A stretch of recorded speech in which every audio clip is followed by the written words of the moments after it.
राधे राधे। स्वागत है आप सबका आपके अपने चैनल निष्ठा भक्ति भाव पर। आज माघ मास के प्रारंभ के साथ ही हम प्रारंभ करने जा रहे हैं पद्म पुराण। पद्म पुराण के अध्याय, इनके व्याख्यान मैं आप सभी को सुनाऊंगी, जिससे आप सभी को पुण्य की प्राप्ति होगी। वीडियो शुरू करने से पहले अगर आप हमारे चैनल पर नए हैं और ऐसी ही कथाएं, जानकारियां और ऐसे ही वीडियोस देखना पसंद करते हैं तो वीडियो को लाइक और शेयर ज़रूर करिए और चैनल को सब्सक्राइब करना बिल्कुल मत भूलिएगा। तो चलिए पद्म पुराण का प्रथम अध्याय प्रारंभ करते हैं।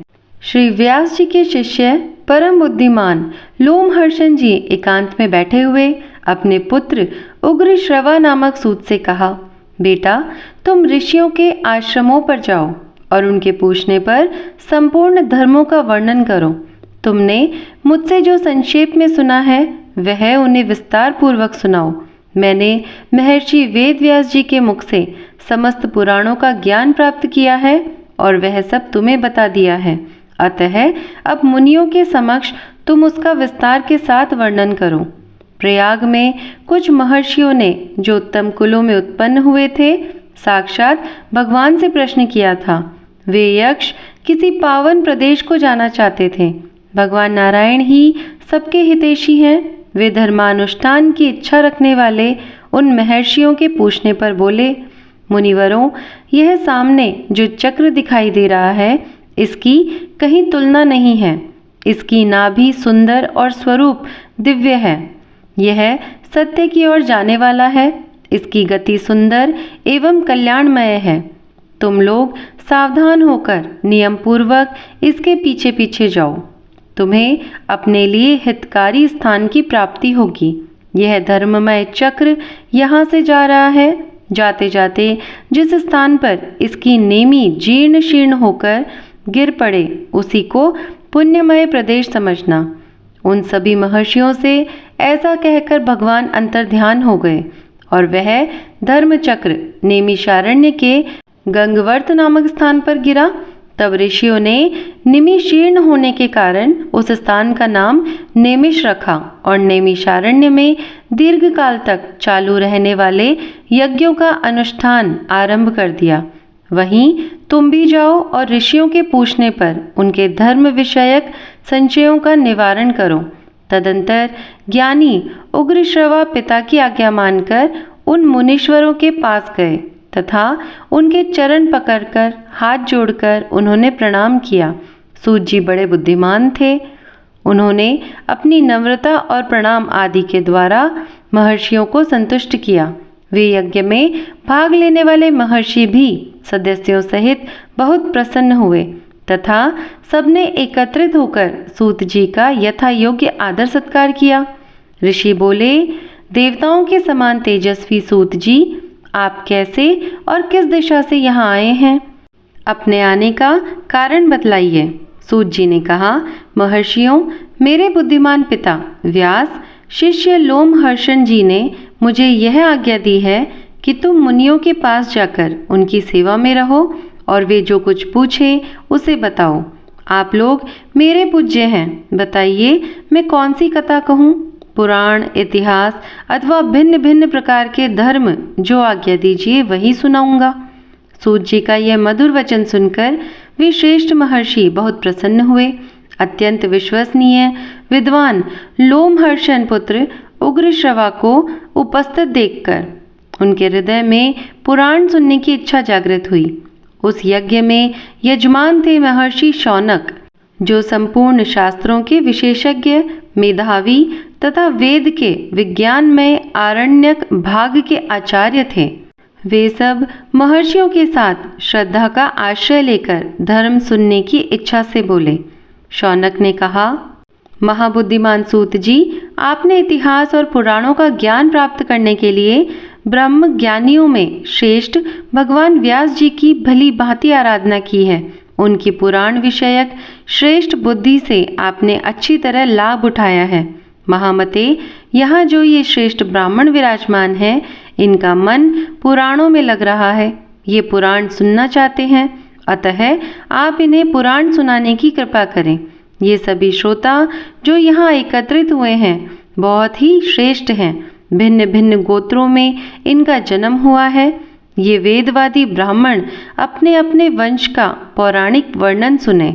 यह दीर्घकालीन यज्ञ के पूर्ण होने तक आप मुनियों को पुराण सुनाइए। महाप्रज्ञ, आप इन सब लोगों से पद्म पुराण की कथा कहिए।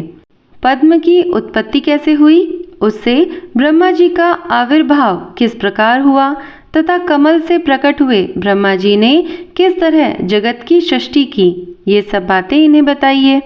उनके इस प्रकार पूछने पर लोमहर्षण कुमार सूत जी ने सुंदर वाणी में सूक्ष्म अर्थ से भरा हुआ न्याययुक्त वचन कहा।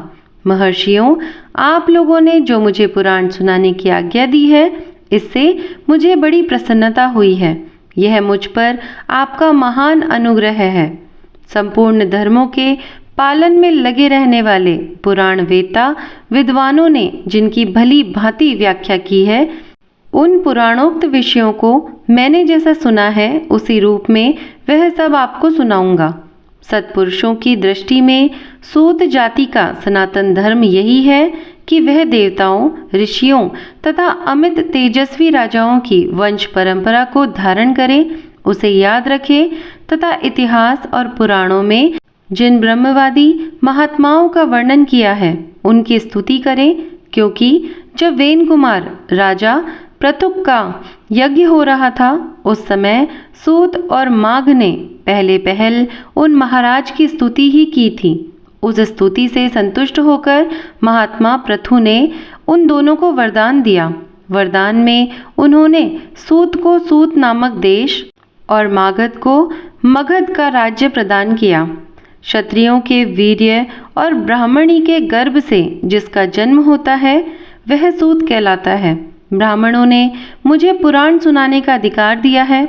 आपने धर्म का विचार करके ही मुझसे पुराण की बातें पूछी है, इसलिए इस भूमंडल में जो सबसे उत्तम एवं ऋषियों द्वारा सम्मानित पद्म पुराण है उसकी कथा आरंभ करता हूँ। श्री कृष्ण द्वैपायन व्यास जी साक्षात भगवान नारायण के रूप हैं। वे ब्रह्मवादी, सर्वज्ञ, संपूर्ण लोकों में पूजित तथा अत्यंत तेजस्वी हैं। उन्हीं से प्रकट हुए पुराणों का मैंने अपने पिताजी के पास रहकर अध्ययन किया है। पुराण सब शास्त्रों के पहले से विद्यमान है। ब्रह्मा जी ने कल्प के आदि में सबसे पहले पुराणों का ही स्मरण किया था। पुराण त्रिवर्ग अर्थात धर्म, अर्थ और काम के साधक एवं परम पवित्र हैं। उनकी रचना 100 करोड़ श्लोकों में हुई है। समय के अनुसार इतने बड़े पुराणों का श्रवण और पठन असंभव देखकर स्वयं भगवान उनका संक्षेप करने के लिए प्रत्येक द्वापर युग में व्यास रूप से अवतार लेते हैं और पुराणों को 18 भागों में बांटकर उन्हें 4 लाख श्लोकों में सीमित कर देते हैं। पुराणों का यह संक्षिप्त संस्करण ही इस भूमंडल में प्रकाशित होता है। देवलोकों में आज भी 100 करोड़ श्लोकों का विस्तृत पुराण मौजूद है। अब मैं परम पवित्र पद्म पुराण का वर्णन आरंभ करता हूँ। उसमें 5 खंड और 55,000 श्लोक हैं। पद्म पुराण में सबसे पहले सृष्टि खंड है, उसके बाद भूमि खंड आता है, फिर स्वर्ग खंड और उसके पश्चात पाताल खंड है। तदंतर परम उत्तम उत्तर खंड का वर्णन आया है। इतना ही पद्म पुराण है। भगवान की नाभि से जो महान पद्म मतलब कमल प्रकट हुआ था, जिससे इस जगत की उत्पत्ति हुई है, उसी के वृत्तांत का आश्रय लेकर यह पुराण प्रकट हुआ है। इसलिए इसे पद्म पुराण कहते हैं। यह पुराण स्वभाव से ही निर्मल है। उस पर भी इसमें श्री विष्णु भगवान के महात्म्य का वर्णन होने से इसकी निर्मलता और भी बढ़ गई है। देवादिदेव भगवान विष्णु ने पूर्व काल में ब्रह्मा जी के प्रति जिसका उपदेश दिया था तथा ब्रह्मा जी ने जिसे अपने पुत्र मरीचि को सुनाया था, वही यह पद्म पुराण है। ब्रह्मा जी ने ही इसे जगत में प्रचलित किया है। सूत जी कहते हैं, महर्षियों, जो सृष्टि रूप मूल प्रकृति के ज्ञाता तथा इन भावनात्मक पदार्थों के दृष्टा हैं, जिन्होंने इस लोक की रचना की है, जो लोक तत्व के ज्ञाता तथा योग वेता हैं, जिन्होंने योग का आश्रय लेकर संपूर्ण चराचर जीवों की सृष्टि की है और जो समस्त भूतों तथा अखिल विश्व के स्वामी हैं, उन सच्चिदानंद परमेश्वर को मैं नमस्कार करता हूँ।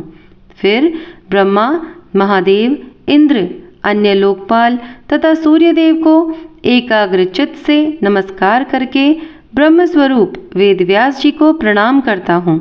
उन्हीं से इस पुराण विद्या को प्राप्त करके मैं आपके समक्ष प्रकाशित करता हूँ। जो नित्य सद सत स्वरूप अव्यक्त एवं सबका कारण है, वह ब्रह्म ही महत्व से लेकर विशेष पर्यंत विशाल ब्रह्मांड की सृष्टि करता है। यह विद्वानों का निश्चित सिद्धांत है। सबसे पहले हिरण्यमय तेजोमय अंड में ब्रह्मा जी का प्रादुर्भाव हुआ। वह अंड सब और जल से घिरा है। जल के बाहर तेज का घेरा है और तेज के बाहर वायु का आवरण है। वायु आकाश से और आकाश भूतादि तामस अहंकार से घिरा है। अहंकार को महतत्व ने घेर रखा है और महतत्व अव्यक्त मूल प्रकृति से घिरा है। उक्त अंड को ही संपूर्ण लोकों की उत्पत्ति का आश्रय बताया गया है। इसके सिवा इस पुराण में नदियों और पर्वतों की उत्पत्ति का बारंबार वर्णन आया है। मनवंतरों और कल्पों का भी संक्षेप में वर्णन है। पूर्व काल में ब्रह्मा जी ने महात्मा पुलस्त को इस पुराण का उपदेश दिया था। फिर पुलस्त ने इसे गंगद्वार हरिद्वार में भीष्म जी को सुनाया था।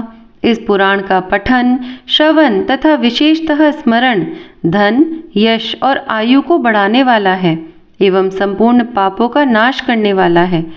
जो द्विजंगों और उपनिषदों सहित चारों वेदों का ज्ञान रखता है, उसकी अपेक्षा वह अधिक विद्वान है जो केवल इस पुराण का ज्ञाता है। इतिहास और पुराणों के सहारे ही वेद की व्याख्या करनी चाहिए, क्योंकि वेद अल्पज्ञ विद्वान से यह सोचकर डरता रहता है कि कहीं यह मुझ पर प्रहार न कर बैठे, अर्थ का अनर्थ न कर बैठे।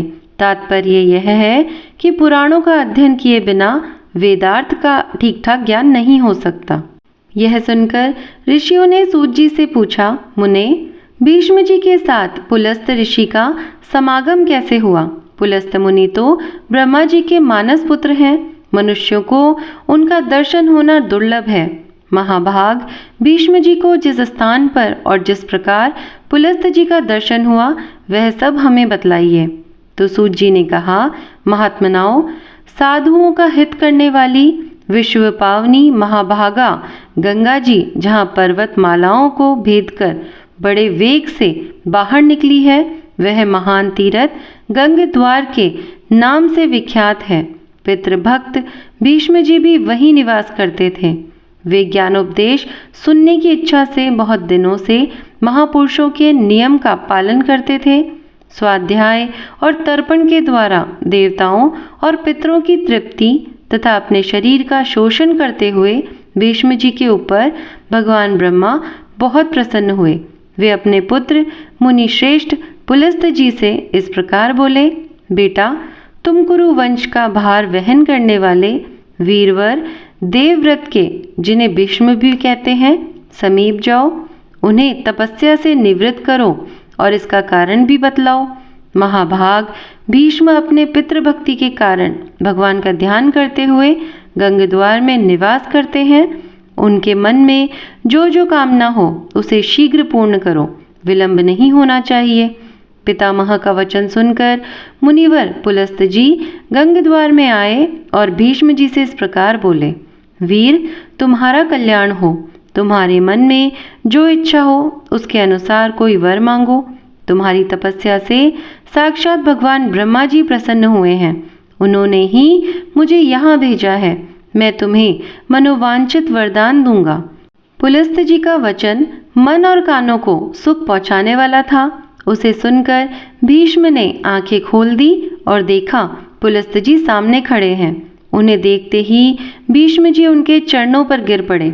उन्होंने अपने संपूर्ण शरीर से पृथ्वी का स्पर्श करते हुए उन मुनि श्रेष्ठ को साष्टांग प्रणाम किया और कहा, भगवन, आज मेरा जन्म सफल हो गया।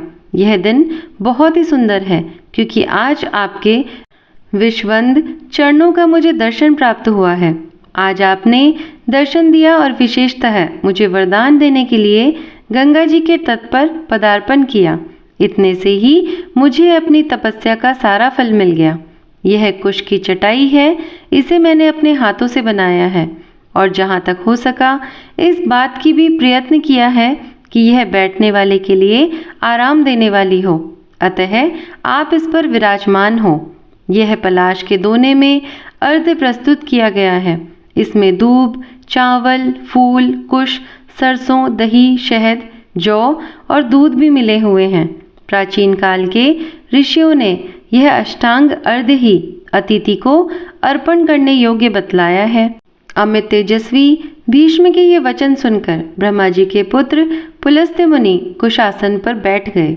उन्होंने बड़ी प्रसन्नता के साथ पाद्य और अर्ध स्वीकार किया। भीष्म जी के शिष्टाचार से उन्हें बड़ा संतोष हुआ। वे प्रसन्न होकर बोले, महाभाग, तुम सत्यवादी, दानशील और सत्य प्रतिज्ञ राजा हो। तुम्हारे अंदर लज्जा, मैत्री और क्षमा आदि सद्गुण शोभा पा रहे हैं। तुम अपने पराक्रम से शत्रुओं को दमन करने में समर्थ हो। साथ ही धर्मज्ञ, कृतज्ञ, दयालु, मधुरभाषी, सम्मान के योग्य, पुरुषों को सम्मान देने वाले, विद्वान, ब्राह्मण भक्त तथा साधुओं पर स्नेह रखने वाले हो। वत्स, तुम प्रणाम पूर्वक मेरी शरण में आए हो, अतः मैं तुम पर बहुत प्रसन्न हूँ। तुम जो चाहो पूछो, मैं तुम्हारे प्रत्येक प्रश्न का उत्तर दूंगा। पुलस्त्य मुनि के ऐसे वचन सुनकर भीष्म जी ने उनसे आगे क्या कहा, ये हम जानेंगे आगे आने वाले अध्याय में। आज का ये अध्याय आपको कैसा लगा? अगर आपको अच्छा लगा हो तो कमेंट बॉक्स में ज़रूर बताइएगा और वीडियो को लाइक और शेयर करिएगा। और अगर आप हमारे चैनल पर नए हैं तो चैनल को सब्सक्राइब ज़रूर करिएगा ऐसी और भी कथाएं, कहानियां और जानकारियों के लिए। मैं मिलती हूँ आपसे फिर से ऐसे ही किसी वीडियो के साथ में। तब तक के लिए धन्यवाद। राधे राधे।